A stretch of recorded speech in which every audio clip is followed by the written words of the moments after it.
The Bowfishing Association of America has actually sanctioned this. So 81 boats. happy with the turnout right now. An armada of summer madness. Everybody's going to be moving. Everybody's going to be trying to shoot the same thing that you're shooting. In western Kentucky. You can fish from the dam to the 60 bridge, okay? For a fishing tournament. This isn't about the tournament. It's about us trying to remove as many fish as we can. Which really sticks it to a public nuisance. There's a whole lot of Asian carp out there, and we really do need to get them out of here. Silver, bighead, grass, and black carp.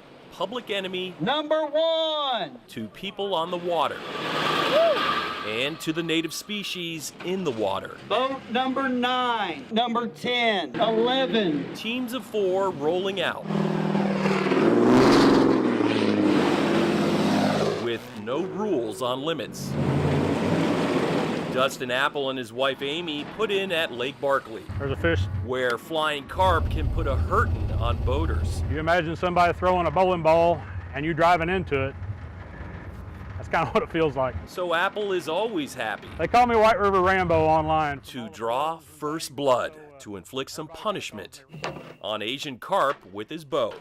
But just as the hunt began, a storm was brewing on the horizon, and we had to book it back to shore, where we got in just before this alert went out. Tornado warning in the area. Take shelter now. And that's what we did in Apple's truck. It's coming fast. Yeah.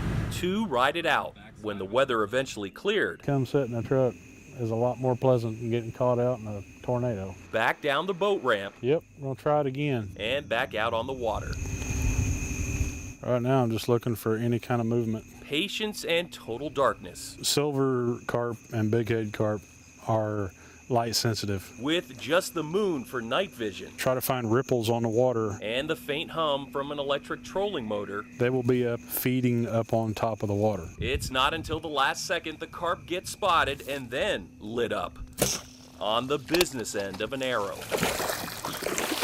With a rod and reel, you can fish all night without getting a bite. However, on a smooth surface with a bow and arrow, it is a degree of hunting. There are plenty of targets.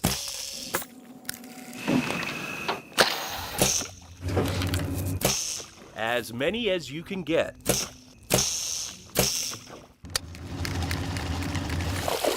Come here, buddy. I'll make you a movie star. And with every Asian carp removed from our waters, the state sees this as doing a real service, and it's always Ain't he pretty? Open season on the fish. I think I will call you Billy. But make no mistake, it's not as easy as shooting fish in a barrel. Underneath it. I can't shoot a fish to save my ass. Even at close range. It's hardly a sure shot. Well, maybe you can put it in slow motion and see the arrow going like right past the two of them. But any experienced bow fisherman will make something stick. Right in the noggin. So you're pretty much guaranteed to land fish, and there's several ways you can do it. We're sneaking up on them. But some guys like a bigger challenge, like shooting carp on the fly. Engines roaring get them jumping. And this time with the high beams on, they'll literally jump in the boat. That makes it much easier to catch them as opposed to shooting them. Clearly, these flying fish put a bullseye on boaters. This one jumped on the back deck. I couldn't let him get away. With the sun up and after a long night out on the water and after navigating some severe weather, this is where every pound counts, the weigh-in. 12 hours after rolling out. Said they got a lot of fish. You guys might want to just start a new tote. Every boat had to be in line, hoping to tip the scales. 1007. Good job, guys. With every scaly and slimy carp, never to grow and breed again. 2 divisions, lakes. Should have done a lot better. And rivers. Oh, God, I don't even know if I hit a fish tonight. It was awful. Each division with a first prize of 10 grand. So we weighed in 1,007 pounds. Right now we're in first place. As well as a prize for the biggest fish. 41 pounds. Almost the same weight shot in lakes and in rivers, nearly 17,000 pounds total. Really? A heavy haul. That's pretty big. But Kentucky Fish and Wildlife Because of the weather. was a bit disappointed We're really kind of hoping for about 100,000 pounds to come out. and expected 5 times as much. Even if we got the 100,000 pounds, 2 more after this. there's millions of pounds out there. Outcompeting our native fish, an easy target, needing help from competitions like this. I feel like you're not even putting a dent in them. It really is Carp Madness. In Gilbertsville, Kentucky, John Charlton, This is a serious problem. WHAS 11 News. Any given night, we can pull out 1,000 pounds.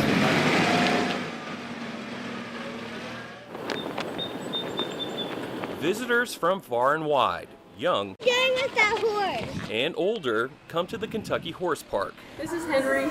Then there's this 85-year-old Yeah, he's a good guy. from Idaho. His first visit, There you go. an instant connection He's a good guy. He's a good guy. He's a good guy. based on the worst He's a good boy. humanity can fire at you. The Korean War. This is artillery and mortar rounds. It's not all the machine gun fire. It was hell.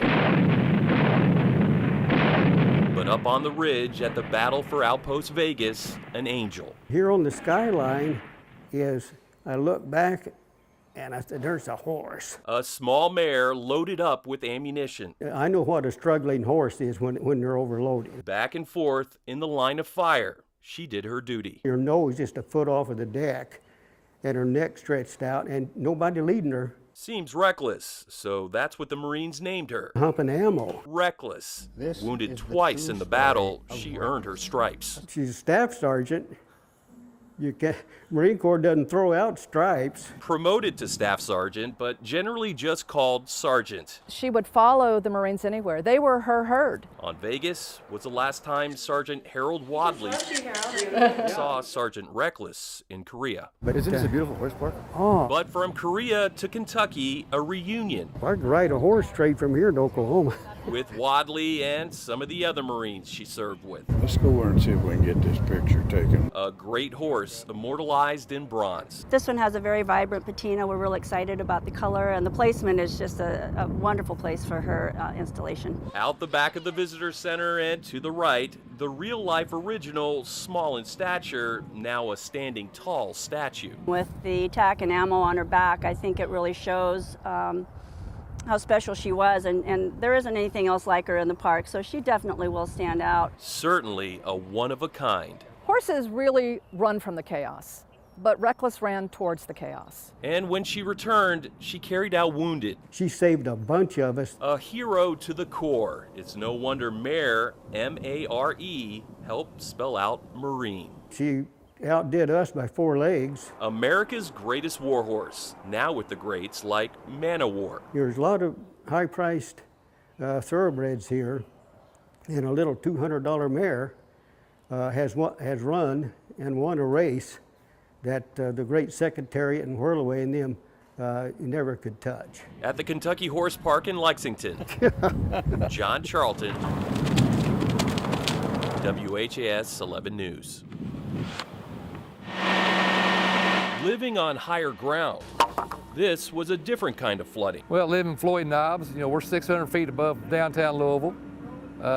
If I get flooded up here, Louisville's in trouble. But water is what Kenny Foltz is dealing with, putting his very foundation in trouble. Wall-to-wall phone calls. And walls, ironically, are leaving not much more room for United Dynamics to work with, I might owe you a piece of plywood. especially this job, where a wall from an old cistern caved in from water pressure Friday. This is going to be filled up today to keep my house from falling.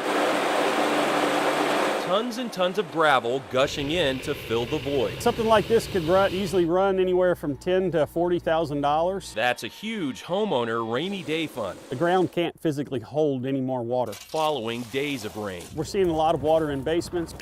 We're seeing compromised drain systems that have become overwhelmed. In this home, there is still a basement.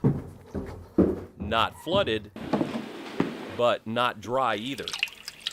The water is coming out from the cistern on the opposite side of this wall. United Dynamics had to put in these 4-inch steel beams to prevent another wall collapse. There's a chance that if we had filled the other side in prior to putting this lateral bracing up, that this wall would become compromised. It's been more than just a one-day job, and more than what Kenny Foltz ever imagined would happen to his house. Now, could I cry right now? You better believe it. So far away from river flooding. When you get down on your knees and pray to the man, everything gets put in perspective.